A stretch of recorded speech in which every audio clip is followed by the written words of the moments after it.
یہ دنیا امتحان کے لیے دی گئی ہے۔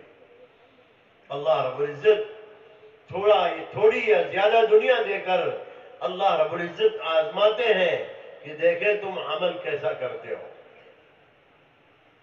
اِنَّا جَعَلْنَا مَا عَلَى الْأَرْضِ زِينَةً لَهَا لِنَبْلُوَهُمْ أَيُّهُمْ أَحْسَنُ عَمَلًا۔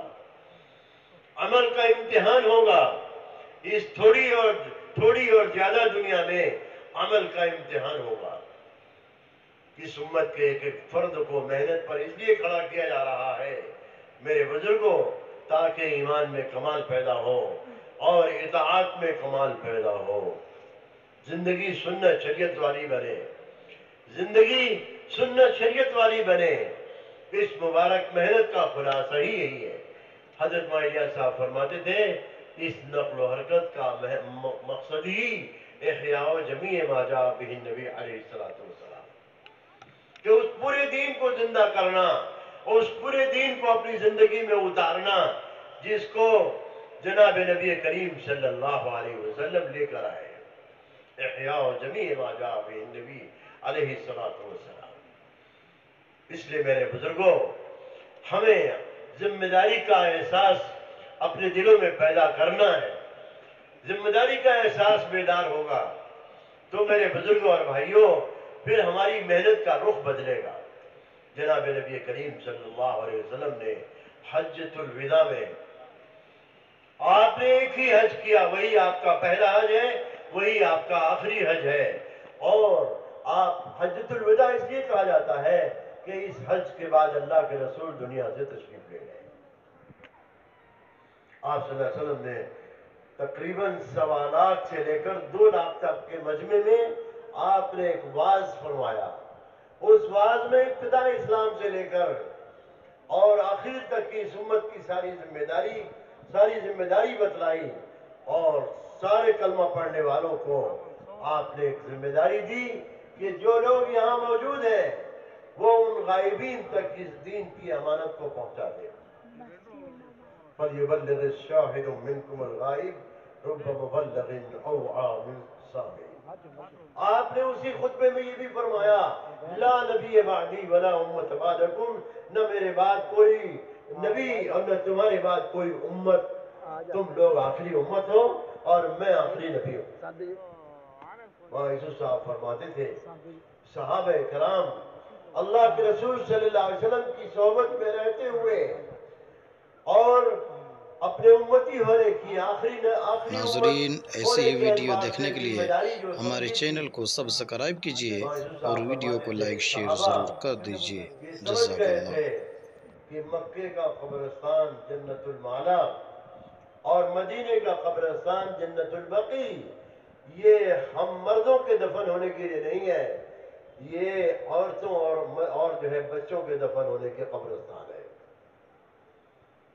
یہ قبرستان عورتوں کے لیے اور بچوں کے دفن ہونے کے لیے ہے، مردوں کے دفن ہونے کے لیے نہیں ہے۔ چنانچہ میرے بزرگوں، حجۃ الوداع کے بعد 2 لاکھ صحابہ میں 1,85,000 صحابہ کی سب کی قبریں اللہ کے راستے میں نقل و حرکت میں باہر بنی ہیں۔ اللہ کے نبی صلی اللہ علیہ وسلم نے ایک موقع پر فرمایا 7 مرتبہ کہ میں اللہ کے راستے میں نکلوں شہید کر دے جاؤں پھر زندہ کیا جاؤں، پھر میں اللہ کے راستے میں نکلوں شہید کر دے جاؤں پھر زندہ کیا جاؤں۔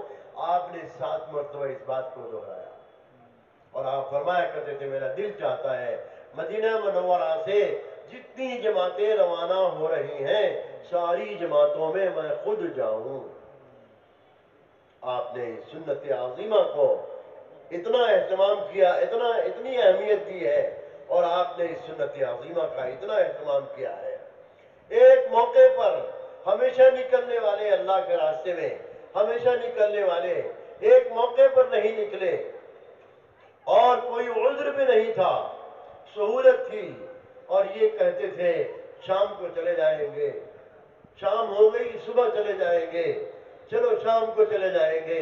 ہوتے ہوتے سفر کرنے والے نکلنے والے واپس آ گئے۔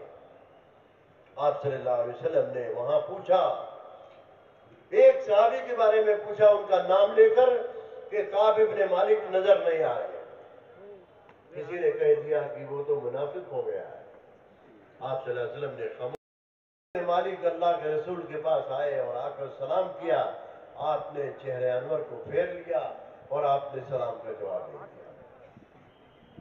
حالانکہ اس سفر میں جانا اور سفر سے واپس آنا آپ صلی اللہ علیہ وسلم نے قیامت تک کے آنے والی امت کے لیے یہ بات بتلائی کہ ہمیشہ اللہ کے راستے میں نکلنے والا اگر ایک موقع پر نہیں نکلا اللہ کی ناراضگی کا ذریعہ ہے. مالیہ صاحب فرماتے تھے اللہ کے راستے میں نہ نکلنا اللہ تعالیٰ کے غصے اور ناراضگی کا ذریعہ ہے. کے مدرسے میں جو ہے اجتماع ہوا. آپ صلی اللہ علیہ وسلم نے ان صحابی سے سلام کلام چھوڑا اور آپ نے بات چیت چھوڑی. 50 دن ہو گئے. کعب ابن مالک خود بیان کرتے ہیں میں تو ڈر گیا تھا کہ اگر اس درمیان میں میری موت ہو گئی تو اللہ کے رسول میرے جنازے کی نماز بھی نہیں پڑھے. میں سمجھ گیا تھا. میرے بزرگوں اللہ کے راستے کی نقل و حرکت ہماری اپنی ذات کے لیے اپنے ایمان میں کمال پیدا کرنے کے لیے اس راستے میں نقل و حرکت پر رہنا ہے. دیکھو نا انشاءاللہ بھی نہیں کہتے. جیسے معلوم ہوتا ہے بات ہی نہیں سمجھ رہے. سب طے کرو اور نیت کرو ساری دنیا میں جانا ہے. ساری دنیا میں جانا ہے. کام لینے والی ذات کہ اس کام کو ہم بصیرت کے ساتھ کرنے والے ہوں اور اس مبارک محنت کو اپنی زندگی کا مقصد بنا کر کرنے والے ہوں. ہمارے لیے پوری امت کے لیے ہماری نسلوں کے لیے میرے بزرگوں یہ کام دین کی حفاظت کا اور ایمان کی حفاظت کا یہ کام ہے اور ہر ایک کے لیے یہ محنت ضروری ہے. قرن اول کی طرح سے اللہ نے یہ کام اس زمانے میں ہمیں عطا فرما دیا ہے.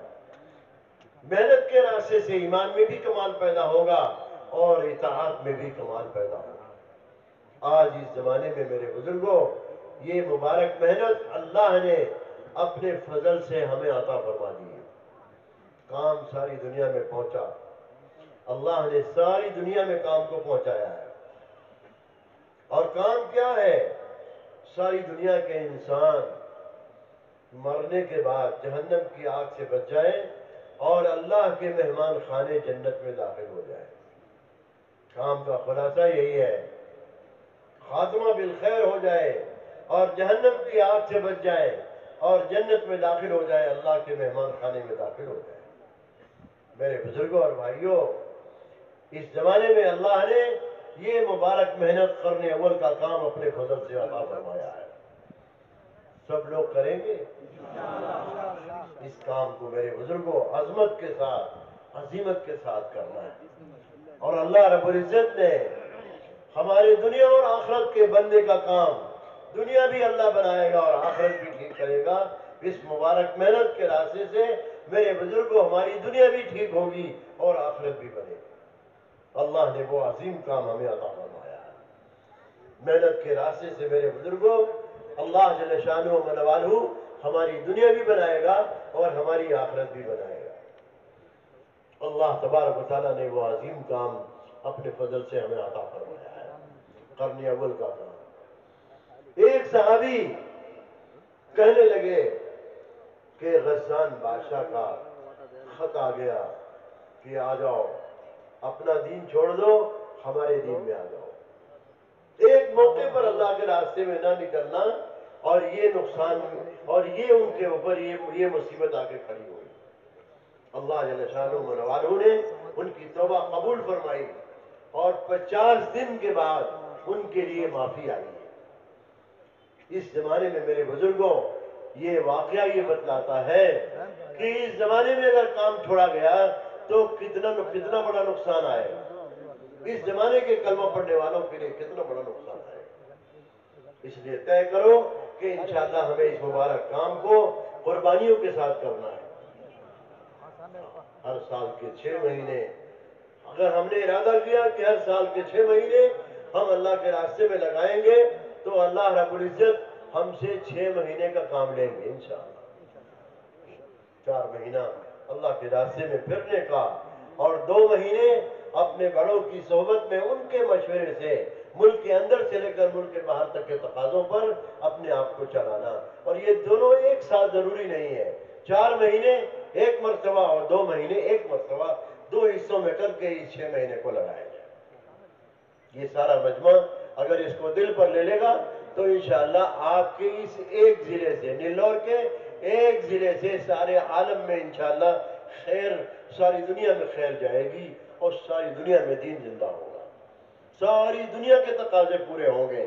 اللہ نے آپ کے صوبے میں ہر ضلع میں یہ صلاحیت رکھی ہے، اللہ کا فضل ہے، محنت کی وجہ سے الحمدللہ جماعتیں غریب لوگوں کی، جن کے پاس پیسے نہیں ہیں، زیادہ دنیا کے اسباب کی فراوانی نہیں ہے، اللہ کا فضل ہے، ملکوں میں ان کی جماعتیں جا رہی ہیں۔ اصل تو مسئلہ میرے بزرگوں مال نہیں، اصل تو قبولیت کا مسئلہ ہے۔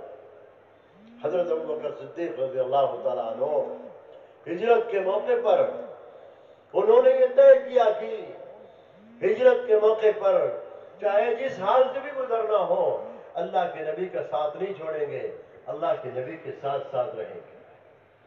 اور غار ثور یہی ہوا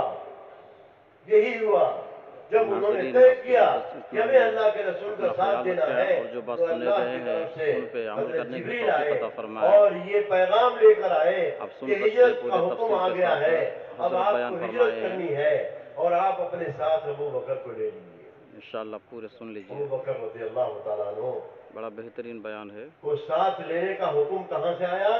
آسمان سے آیا، اللہ کی طرف سے جبریل یہ حکم لے کر آئے۔ اللہ کے رسول صلی اللہ علیہ وسلم نے ابو بکر کو ساتھ لیا جزاک اللہ، السلام علیکم۔ اور غار ثور میں